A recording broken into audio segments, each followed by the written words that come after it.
మన ప్రభువును రక్షకుడైన యేసుక్రీస్తు నామములో అందరికీ క్రిస్మస్ శుభాకాంక్షలు తెలియజేస్తున్నాను పిల్లారా.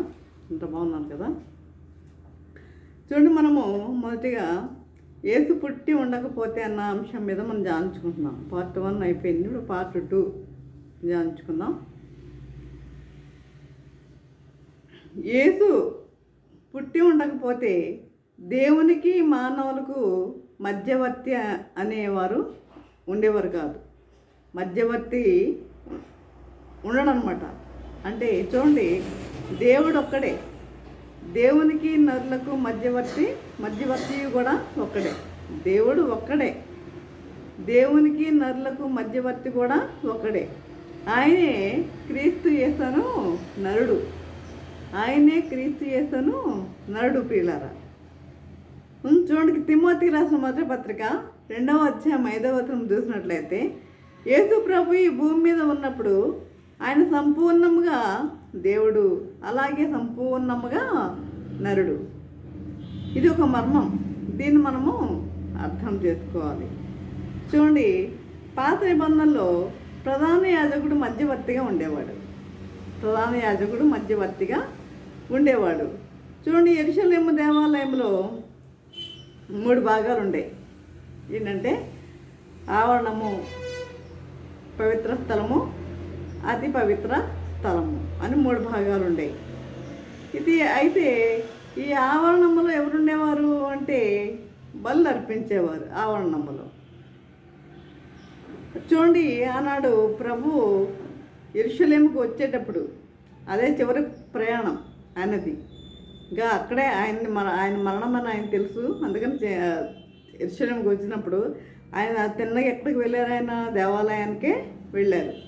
అదే మనం చూద్దాం. చూడండి, లోకాసు వార్త 19వ అధ్యాయం 45-46 వచనంలో ఆయన దేవాలయంలో ప్రవేశించి అందులో విగ్రహం చేయవారితో నా మందిరం ప్రార్థనా మందిరం అని వ్రాయబడి ఉన్నది. అయితే మీరు దానిని దొంగల గుహగా చేసిరని చెప్పి వారిని వెళ్ళగొట్టను ఆరంభించాను. ఆవరణంలో ఏం జరుగుతుంది? రోగులు మార్చేవారు, గువ్వలు అమ్మేవారు, ఇట్లా వ్యాపారం అనేది జరుగుతుందన్నమాట. నా మందిరము ప్రార్థనా మందిరము, దాన్ని మీరు దొంగల గుహగా చేశారని చెప్పి అందరినీ వెళ్ళగొట్టను ఆరంభించాను. అప్పుడు ఎంత కోపం వచ్చిందో ప్రభువుకి. అది ఆవరణము. ఇది పవిత్ర స్థలంలో విదేశాల నుండి వచ్చిన యూదులు అందరూ కూడా పవిత్ర స్థలంలో ఉండేవారు, పవిత్ర స్థలంలో కూర్చుండేవారు. అయితే అతి పవిత్ర స్థలము అంటే, అతి పవిత్ర స్థలంలో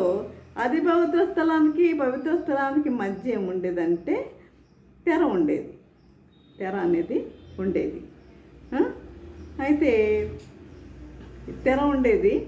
మరి అంటే అతి పవిత్ర స్థలంలో ఏం జరుగుతుంది అనేది పవిత్ర స్థలంలో ఉన్న వారికి ఎవరికి కూడా కనబడదు. ఎందుకని? తెర ఉంది కాబట్టి. అయితే ప్రధాన యాజకుడు సంవత్సరానికి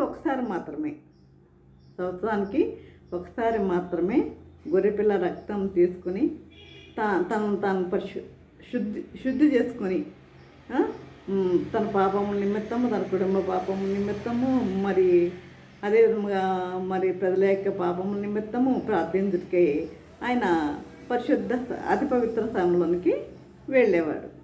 సంవత్సరానికి ఒకసారి వెళ్ళేవాడు. అయితే మరి ఆ అతి పవిత్ర స్థలంలో ఆయన మరి ఒకవేళ వెళ్ళిన తర్వాత ఆయన ఒకవేళ చనిపోయాడు అనుకోండి. అయితే ఆయన చనిపోయిందన్న విషయం బయట ఉన్నవారికి ఎవరికైనా తెలుసుద్దా? తెలియదు కాబట్టి ఏం చేసేవారంటే ఆయనకి నడుముకి గంటలు కట్టేవారు.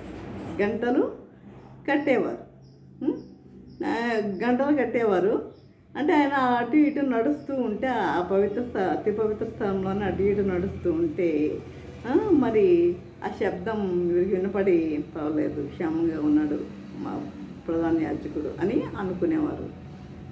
ఆ విధంగా నడుస్తూ ఉంటే తర్వాత మరి ఒకవేళ ఆయన చనిపోయాడు అనుకోండి, మరి ఎవరు తీసుకురావడానికి వీలుంది? లేదు కదా. మరి అందుకని గబగబా ఎవరిని వెళ్ళి తీసుకురావడానికి వెళ్ళి చనిపోతారు. అందుకని ఆయనకి నడుముకి తాడు కూడా కట్టేవారు, తాడు కట్టి ఉంచేవారు.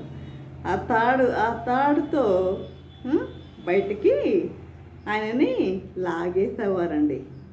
అంటే చూసారా, అతి పవిత్ర స్థలం ఎంత పరిశుద్ధమైందో ఇప్పుడు అర్థమైందా? అతి పవిత్ర స్థలంలోనికి మనము ఎవరూ కూడా ప్రవేశించడానికి వీలు లేదు. మరి ఈ విధముగా మరి చూడండి, యేసు ప్రభు వారు చనిపోయినప్పుడు దేవాలయపు తెర రెండుగా చినిగిపోయినట్లుగా మనం చూస్తాం. దేవాలయపు తెర రెండుగా చీలింది. అయితే అప్పుడు పవిత్ర స్థలంలో ఉన్న వారికి అతి పవిత్ర స్థలంలో ఉన్నదంతా కూడా ప్రత్యక్షంగా కనపడేది. ఇప్పుడు దేవునికి మానవులకి మరి వారు ప్రత్యక్షంగా మాట్లాడుకోవడానికి అవకాశం కూడా లభించింది.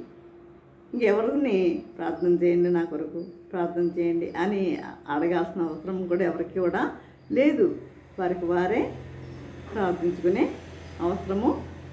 అవకాశము దేవుడు ఏర్పాటు చేశాడు ఆయన చనిపోయిన తర్వాత.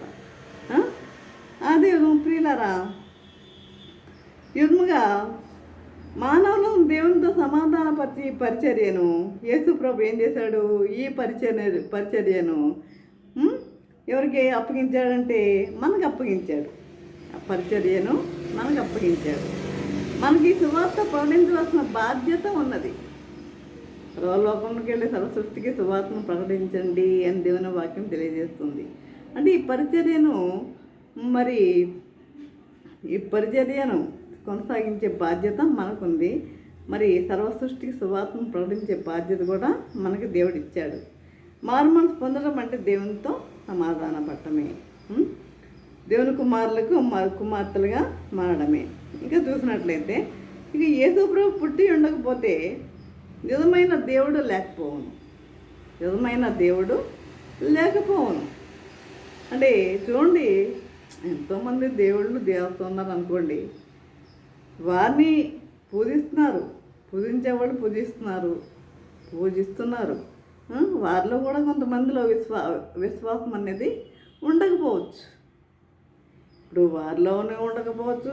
ఇప్పుడు మా క్రైస్తవుల్లో మాత్రం మరి నామకార్థపు క్రైస్తవులు లేరా? దేవుని సన్నిధికి వస్తున్నారు. మరి వారిలో ఎంత విశ్వాసం ఉంది? పరిపూర్ణమైన విశ్వాసం ఎంతమందిలో ఉందండి? వారిలో కూడా లేదు కదా. కాబట్టి మనము ఏం చేయాలి? అందరి విషయంలో మనం ఆలోచించుకునే వారిగా ఉండాలి. అంతేగాని మీరు మేము అని తేడా అనేది మనకి ఉండకూడదు. ఎవరిలోని కూడా సంపూర్ణమైన విశ్వాసం అనేది ఎవరిలో కూడా లేదు. ఎవరో కొంతమంది మాత్రమే దేవుని యందు పరిశుద్ధంగా జీవించేవారు, దేవుని యందు భయభక్తులు కలిగి జీవించేవారు కొంతమంది మాత్రమే ఉన్నారు. ఎవరైనా సరే కొంతమంది మాత్రమే ఉన్నారు. కాబట్టి యేసు ప్రభు నిజమైన దేవుడు అనడానికి అనేక ఆధారాలు ఉన్నాయి. యేసు ప్రభు నిజమైన దేవుడు. ఎందుకని? ఆయన అనేక అద్భుత కార్యాలు చేశాడు, అనేక సూచక కార్యాలు చేశాడు, అనేక సూచక క్రియలు చేశాడు. చనిపోయిన వారిని లేపాడు. మరి చూడండి ఎన్ని అద్భుతాలు ఆయన చేశాడో చూడండి. చనిపోయిన వారిని లేపాడు. తాను దేవుడని నిరూపించుకోవడానికి ఏం చేశాడు తెలుసా? శిలువ మీద తానే మరణించి మళ్ళీ మూడవ దినమున మృత్యుంజయుడే తిరిగి లేచి తాను నిజమైన దేవుడిని నిరూపించుకున్నాడండి. తాను నిజమైన దేవుడని నిరూపించుకున్నాడు. చూడండి, ఒక్క ప్రశ్న, ఈ లోకంలో ఎవరన్నా చనిపోయి తిరిగి లేచిన వారు ఎవరన్నా ఉన్నారా? ఒక ప్రశ్న నేను అడుగుతున్నాను. నాకు తెలియదు, చెప్పండి, ఎవరన్నా ఉన్నారా? కానీ మన ప్రభు మన కొరకు మన పాపముల నిమిత్తమై ఆయన శిలువపై వేలాడి మూడో దినమున మృత్యుంజయుడే తిరిగి లేచాడు. అలా లేచిన వారు ఎవరు కూడా లేరు ప్రియులారా. కాబట్టి చూడండి, యోహాను యోహాను వార్త 10:18 చూసినట్లయితే, ఎవడును నా ప్రాణం తీసుకున్నాడు, ఎవడును నా ప్రాణము తీసుకున్నాడు. ఆయన ప్రాణం తీసుకోవడానికి ఎవరికి అర్హత లేదు, ఎవరు తీసుకోలేరు కూడా. తీసుకున్నాడు. నా అంతటా నేనే దాన్ని పెడుచున్నాను. ఆయన అంతటా ఆయనే పెట్టాడు ప్రాణం సిలువలో. ఎవరిని పెట్టమన్నారా? ఆయన అంతటా ఆయనే పెట్టాడు మన కొరకు, మన రక్షణార్థమై ఆయనే సిలువలో ప్రాణం పెట్టాడు. దాన్ని పెట్టుటకు నాకు అధికారం కలదు, తిరిగి తీసుకుంటకు కూడా నాకు అధికారం కలదు. దాన్ని పెట్టుటకు నాకు అధికారం కలదు, తిరిగి తీసుకుంటకు కూడా నాకు అధికారము కలదు. నా తండ్రి వల్ల ఈ ఆజ్ఞ పొందితున్న నేను. యేసు ప్రభుని ఎవరు చంపలేదు, ఆయన ఎవరు చంపలేరు. ఆయనకేం కోట్లాది దేవదూతలు ఉన్నారు. పరిశుద్ధుడు, నిత్యము పరిశుద్ధుడు పరిశుద్ధుడు పరిశుద్ధుడు పరిశుద్ధుడు కనుక ప్రతి గానాలు చేసి యెషయా చూడండి, ప్రతి గానాలు చేస్తూ. కాబట్టి యేసు ప్రభుని ఎవరు చంపలేదు. ఆయన ఇష్టపూర్వకంగా మన కొరకు తన ప్రాణాన్ని పెట్టాడు, మన కొరకు తన ప్రాణాన్ని పెట్టాడు. అదే మత్తయి వార్త 12:40 యోనా 3 రాత్రి పగళ్ళు తిమింగిలం గడుపులో ఎలా ఉన్నాడు కదా. తిమింగిలం గడుపులో 3 రాత్రులు ఎలా ఉన్నాడో అలాగే మనిషి కుమారుడు 3 రాత్రి పగళ్ళు భూగర్భంలో 3 రాత్రి పగళ్ళు మన భూగర్భంలో ఉన్నాడు కదా ప్రభు కూడా. భూగర్భంలో ఉండునా నేను. అలాగే మరణం నుండి 3వ దినం తిరిగి లేచి అనేక మందికి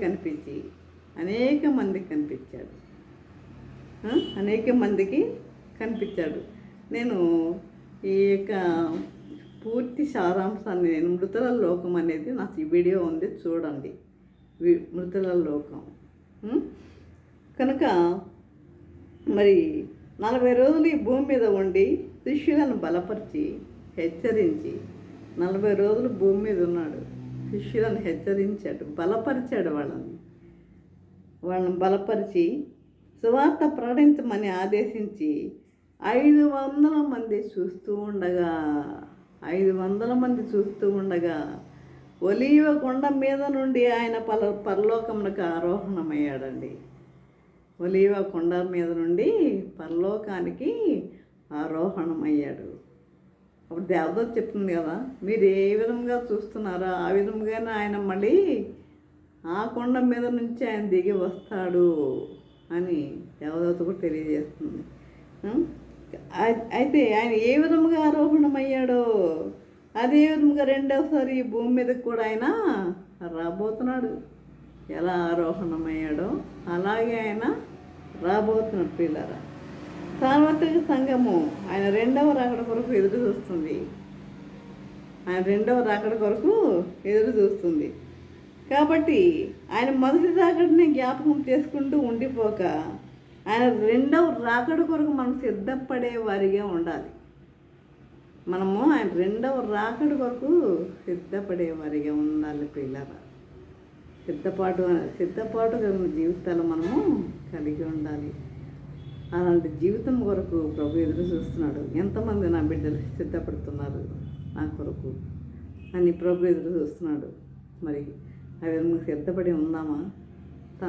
ఆ ప్రభు కొరకు ఎత్తబడే గుంపులో మనం ఉందామా, లేకపోతే విడవబడే గుంపులో మనం ఉందామా? ఒకసారి ఆలోచించుకోండి. ఎత్తబడే గుంపులో ఉందామా? ఎత్తబడితే 1000 ఏళ్ళు దేవునితో నీవు 1000 ఏళ్ళు దేవునితో ఉంటావు. విడవబడితే అనేకమైన శ్రమలు నువ్వు అనుభవించవలసి వస్తుంది. కాబట్టి నీకు శ్రమలు కావాలా? 1000 ఏళ్ళు దేవునితో కూర్చొని రాజ్యమేలే అర్హత నువ్వు సంపాదించుకుంటావా? ఏది కావాలి? కాబట్టి మనం మారాలి, మనం మారు మనసు పొందాలి. దేవుని యందు మనం భయభక్తులు కలిగి మనము జీవించే వారిగా ఉండాలి పిల్లరా. కనుక ఆ విధంగా ఉండమని ప్రభువు తెలియజేస్తున్నాడు. ఇది ఈ క్రిస్మస్ సారాంశం. యేసు పుట్టి ఉండకపోతే జరిగేవి అన్నీ కూడా నేను మీకు పార్ట్ 1లో పార్ట్ 2లో కూడా మీకు తెలియజేస్తాను. యేసు పుట్టి ఉండకపోతే ఏం జరిగి ఉండేది అనేది. కాబట్టి ఈ విధంగా ఈ క్రిస్మస్లోనైనా ప్రతి ఒక్కరూ మారేవారిగా ఉండండి. ప్రతి ఒక్కరిలో మారు మనసు కలిగి జీవించేవారిగా ఉండండి. ఆ దేవుని యందు భయభక్తులు కలిగి జీవించేవారిగా ఉండండి. ఈ విధంగా జీవించకు పరిశుద్ధాత్మ దేవుడు సహాయం చేసి నడిపించను గాక. ఆమేన్. ప్రార్థన చేసుకున్నాం. పరిశుద్ధుల ప్రేమ తండ్రి, నీ పరిశుద్ధ భారం స్తోత్రం దేవా. ప్రభా తండ్రి, ఇంతకునే ప్రభా నీ వాక్యం ద్వారా తండ్రి మాతో మాట్లాడిన విధానం బట్టి నాయన మీకు ఉన్నాం తెలియజేసుకుంటున్నాం ప్రభా. ఇంకో తండ్రి, యేసు పుట్టి ఉండకపోతే అన్న విషయంలో తండ్రి మేము ధ్యానించుకున్నాం నాయన ప్రభా. తండ్రి అదే నా ప్రభా ప్రతి ఒక్కరిలో మారు మనసు అనేది దయచేయమని తండ్రి, ప్రతి ఒక్కరు నాయన ఈ క్రిస్మస్లో ఆయన ప్రతి ఒక్కరు మారి తండ్రి నీ బిడ్డలుగా జీవించే వారిగా ఉంటాకు నీకు కొనకరించమని నజరేయుడే నేస్తే నా మృతమారు వినముగా వేడుకుంటున్నాం తండ్రి. ఆమేన్. తండ్రి అయిన దేవుని ప్రేమయో, కుమారుడైన క్రీస్తు కృపయో, పరిశుద్ధాత్మక సహవాసము సకల దీవెనలో సదాకాలము ప్రభా. తండ్రి ఎంతమంది అయితే ప్రభు వాక్యం నా ప్రతి ఒక్కరికి తోడు నిలిచినను గాక. ఆమేన్, ఆమేన్, ఆమేన్.